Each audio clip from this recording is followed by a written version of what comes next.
everybody, and welcome. I'm Jen Balco, founder of Always on My Way and the lead author for the collaborative book project called Fierce Awakenings, calling in courage and confidence to walk life's spiral path. And today I'm here with one of the co-authors, and we're going to have a little bit of a chat about her chapter and her Fierce Awakenings. And let me introduce to you Joanna Lynn Steffel. Hi, Joanna. So excited to be here. So excited to see you. Joanna, tell us a little bit about yourself to get us started. Tell us what you're up to, what you're doing. Oh, I'm always up to doing a lot of things. So right now, I'm really considering myself an artiste. I am a creativity and self-expression coach and guide. And I'm also a bit of an academic with a focus on psychology and theology. I've really been obsessed with story since I was an itty bitty, and I love seeing the interconnectedness of stories in this earthly experience. So I definitely did not know that I was going to become a writer this year. I know I've always been a writer. Didn't know I was going to become a published author this year. But my beautiful painting, she kind of got me into this.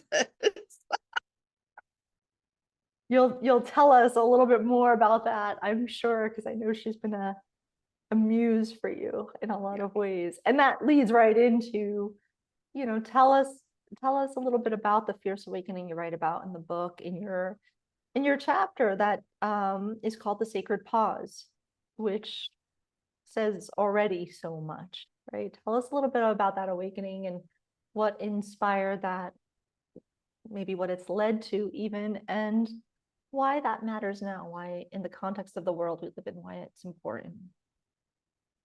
So when I, got in touch with you and this project, I really was like attracted to the whole Fierce Awakenings. I've had quite a few peppered throughout my life. So it was really kind of hard to choose which one I wanted to talk about, but I've already shared this story before, and know that it had some impact in a small way with, at the time I had shared it in a retreat setting with a group of inner city college students. So really for me, the sacred pause, this like turning point in my life in college was really this like literal big way. The sacred pause gave me a literal fall. I broke my ankle. And really this idea of taking time for retreat, reflection, prayer, and time out has really continued to show up for me.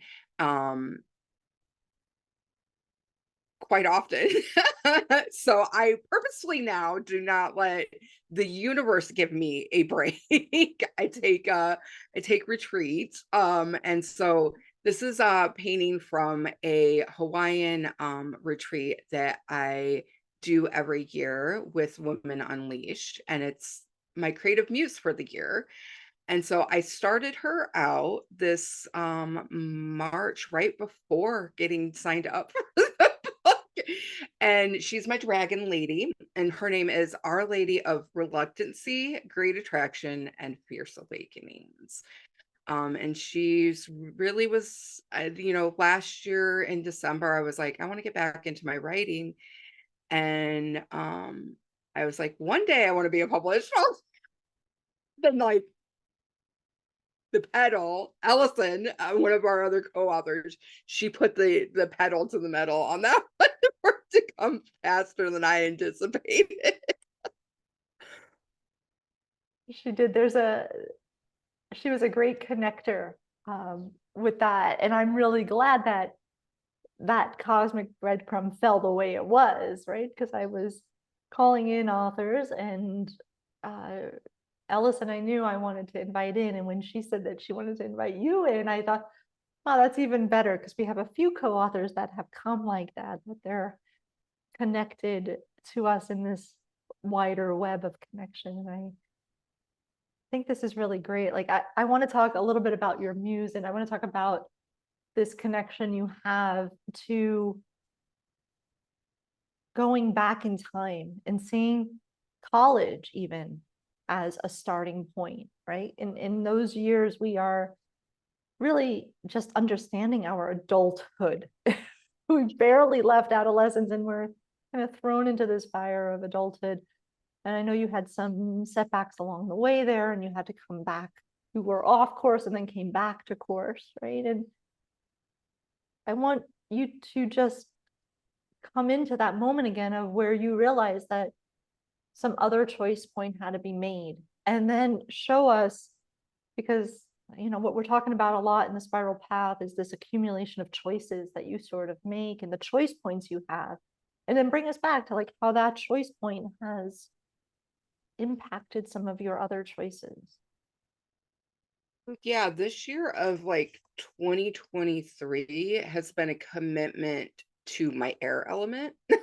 So writing, journaling, just mental health in general, reading, a lot more reading this year. And one of the things that, like, from itty bitty, and we have talked about this before, of like my favorite type of books as a child were the choose your own adventure books.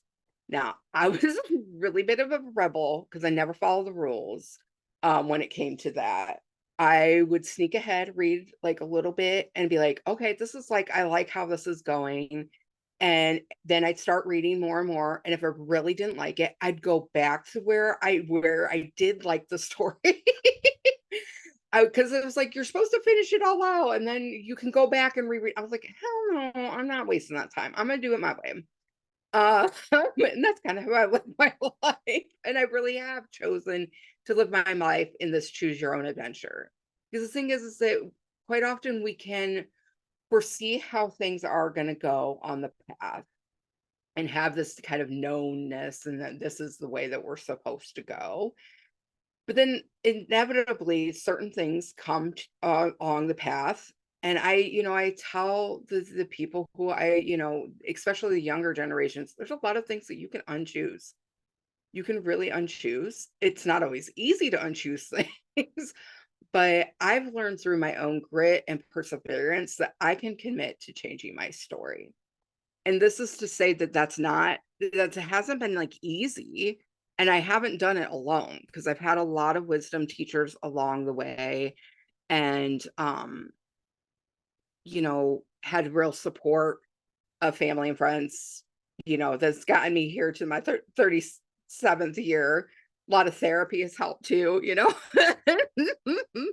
to really, know that like I am still a being of learning. I'm ever evolving, still growing up. Um, I may know a lot, but do I always practice what I preach? I hate to admit that. But each day is a new opportunity for improvement. So that's just kind of how I live my life. And really this year, with everything that's happened post pandemic, we've had a big sacred pause, collectively. And I think that's been a time for reevaluating values and ways that we want and what our dreams are. Because, I mean, the cosmos has given us some big challenges. Excuse me. No, and you remind me, as you mentioned that you're in your 37th year, you remind me that the book, we have from 37 up to like 72, women who have multi-generational viewpoints of how we as women have walked this sacred path, this spiral path, and how those pauses have come at different moments. I'm wondering if there's a reflection, and you mentioned, you've had many wisdom teachers along the way. I'm wondering if you've felt that during this book writing experience, this sort of multi-generational impact of women. And because you're our torchbearer on the younger side of the spectrum, and we have crones who are retired and really have lived this other 40 years of experience or 30 years of experience that's different, right? And I'm in the middle at 50, 51. We have a few others who are 60, 50. Wondering how that's impacted your path just in these few months of writing the book. Well, I did not know that I was going to have a fierce awakening while in the process of writing this. And so, in writing the writer's bio, it's taken me a while to, and this is part of the story too, of like coming home to my faith tradition, embracing that, because I do have this like great love of story, tradition, belief systems. I've always loved like world religions and like having that. And so for when I was in grad school, I was really trying to figure out, well, I grew up Catholic, but I also love all of these other traditions. And I have like my spirituality is not just solely Catholic. So for a while, it took me a while to be like, am I Catholic? Am I not Catholic? And I am. But then the piece that really came forward for me in honoring like this other traditions that inform my, my practice of my faith the word mystic. And for me, mystic is about people who are truth seekers, speakers. And for me, it's like all the other world religions, like I can see where we have so much more in common than when we don't. And I can understand where the places where we don't, like the cultural aspect of like that's how the story unfolded for the different, world religions. And that's the best way for us to describe this experience. And so that was really something I was confident that I was going to put in my author bio. And then there's this piece that's been coming up about me being really creative and really just feeling like an outcast quite often, really, to be honest. And being a bit of a weirdo and like that kind of energy. But there was something that was like, none of those words fit. There's also this piece about being rebellious and all of that. I was like, what is the word that I'm really looking for? And the word was queer. It came, I did an exercise in a writing group and the word came down to queer. And I've always been an ally. I identified as an ally, always felt welcome in the community. Did not realize that like, oh, hun, you were like full flag carrying rainbow member. Um, because I've been questioning, that for a while. And, you know, by queer, then the reason why I use queerness rather than, going into what piece of it is, one, is that it's very new to me. And two, there's, some of it's like it's not anybody else's business. Um, and so that's been interesting for me and the community is very widespread. There's, there's even people who are within the community who may think I'm not gay enough or be queer enough. So that's one of those things that I'm like learning how to navigate in now, like embracing that as part of my identity. And Joanna, I really want to acknowledge you and the courage and the confidence it takes to say that, to write that in your bio, to say that here on a video, right? There's a little bit of permanence that comes when you write that in a bio, right? The videos come and go, Instagram reels come and go. But in this moment, I just want to honor your choice in saying that and saying, here I am. And will this always be the case? Who knows? Maybe you'll have even more precise words in 5 years from now or something else. But the fact that you've opened yourself to identifying Catholic, queer, and mystic in the same circle, I get goosebumps every time I kind of say that and think about it. It feels so whole and complete in some ways, right? To honor that. So It does. It feels very integrated. One of my favorite types of theology is liberation theology. And so, me identifying as queer really makes me open to be working with the people who I want to be working with, to know that, like, I have sensitivities to that. I understand how to provide a safe space for somebody who is questioning or already knows but doesn't, you know, for me, like, I gained so much beauty from the Catholic Church, and I see a lot of with, the new Pope, where we're opening the doors to those that we've outcasted and that we have pushed to the margins. And so that's always been my, like, idea of ministry, is working with those who really feel like the outcasts, the downtrodden. I feel like that's what Jesus's message was to, it wasn't about judgment. It was about how to be authentically yourself and to be free to, like, live your life. So kind of where I'm at on that. oh, and as we say here in Europe, chapeau, hats off to you for doing that. Really, like a hat tip in your direction. And it does lead me into this next idea of, coming off of that, right? Coming off of what you just said about how this opens up a whole different way of you being with the people who you want to work with, the people who you want to bring in.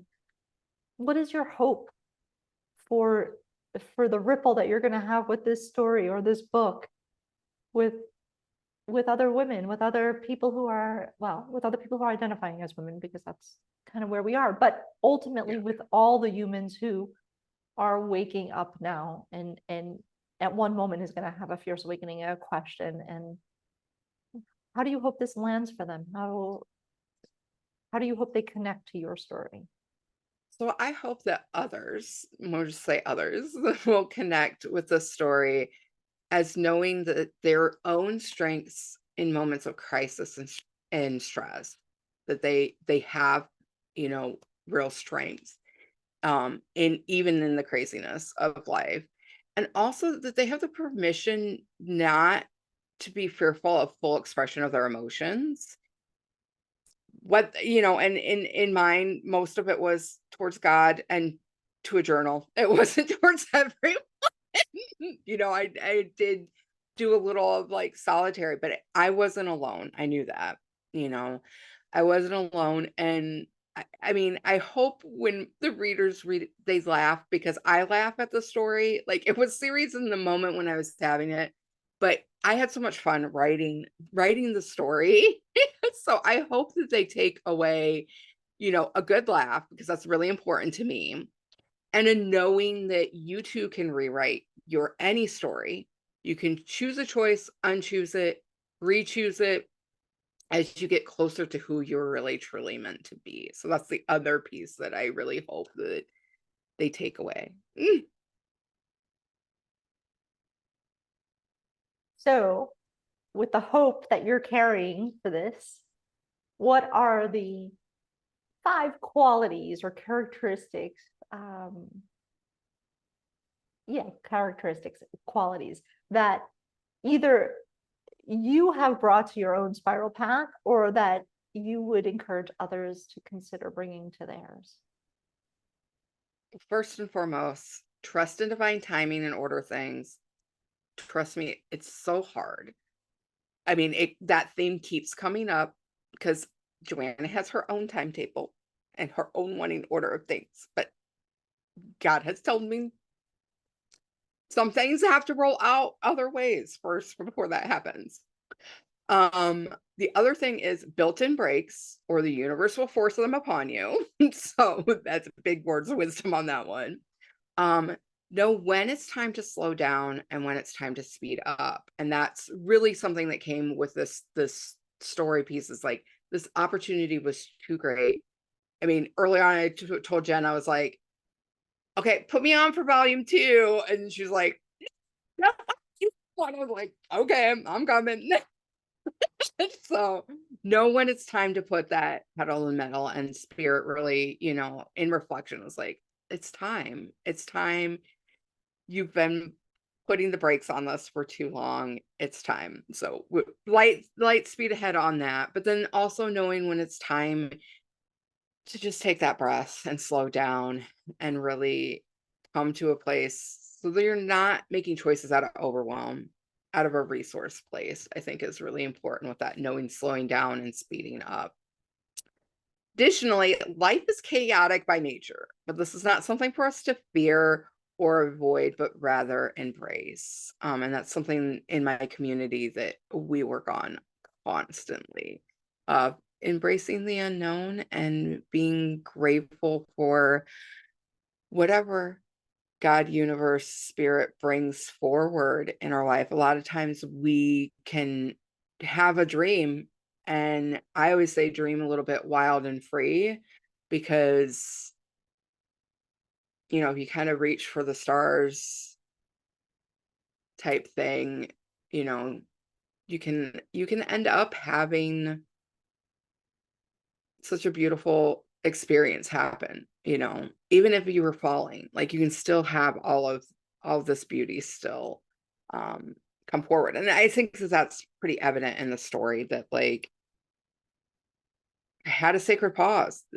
I did something that I was like, I'm always going to get to, but life was too fast. I had to slow down. Literally and figuratively. And then finally, have fun. Life is too short to be serious all the time. And I was so serious. I was so marching orders when I was in college. And then I realized life is really fun. And hey, you get to be creative when challenges are thrown your way. And you know, you get to write the happy ending. You get to write the alternative ending. It doesn't always have to look at the way that you thought that it was going to look.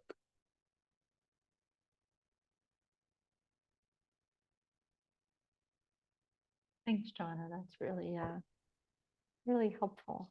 It's been curious to hear everybody's points of view on that. And I think whoever's going to watch your interview, if they go back and look at some of the others, there's like so many qualities that you don't even think about sometimes. And when you look at it all, it's all this like soup of things that's kind of happening, right? It's all becoming, it's all part of it. And but like you said, yeah, life is chaotic. Sometimes it's not easy to unchoose things.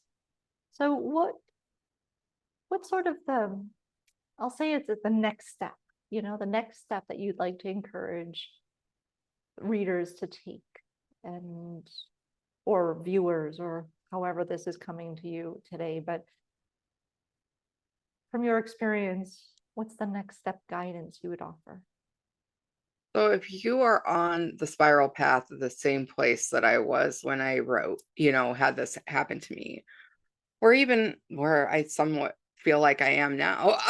So the next step, I would encourage someone who's on the spiral path, if they're really feeling stuck or don't recognize themselves anymore, because maybe they've gotten caught up in a job title or a role that they've outgrown. It's time to revisit the things that you've enjoyed during happier times, or when you really felt more like yourself. That's really what got me back into painting and even writing, was that like, and I hadn't been doing that for very many years, because I was an academic. I was going to grad school and very much in my analytical mind, but I've always had this creative side to me. And I didn't, it's a different type of writing when you're in grad school, than it is, writing in a journal, So that's something that I was like, this is just too important for me now. And this is where I'm moving forward with all of, my life, is that I get to incorporate these pieces of me that, I abandoned for a while. I think sometimes we, get caught up in, especially if you're a mother or um, very career ambitious, that you forget some of the hobbies and the things that you enjoyed as a youngster, that are those things that, you know, bring you solace, bring you retreat. And so I'm so grateful for getting back into painting, and who knows where where all that's gonna go and where all this writing's gonna go too. It's right. We're just kind of coming around the curve a little bit here, right? Until some new thing that we don't see yet. So thank you for that. Any last thoughts, words, sensations, feelings, guidance, wisdom, however, knowing that you'd like to share before we say goodbye to everybody? Mm. I'd love to tell just a short bit about why I love chaos. So I take chaos back to the Greek myth, and she's the primordial mother, the void, the eternal womb, I like to say, and where the whole universe was birthed out of nothingness. And so I love to use chaos in that kind of sense of coming back to a retreat point, to the womb, to the I get to be rebirthed and transformed in that womb space, rather than, I think, word choices very important. But I think also definition is important. So if we're operating out of the same definition, because a lot of people are like, my life is so chaotic. I'm like, hell yeah, my life is chaotic. I love it because it's ever changing, ever evolving. I'm grateful for that, because I don't have to be stuck in stories that I don't want to be stuck in anymore. And Mama Chaos, she brings me so much solace in that. But a lot of people fear chaotic life. They just want they want their life to be like this. I like it like this.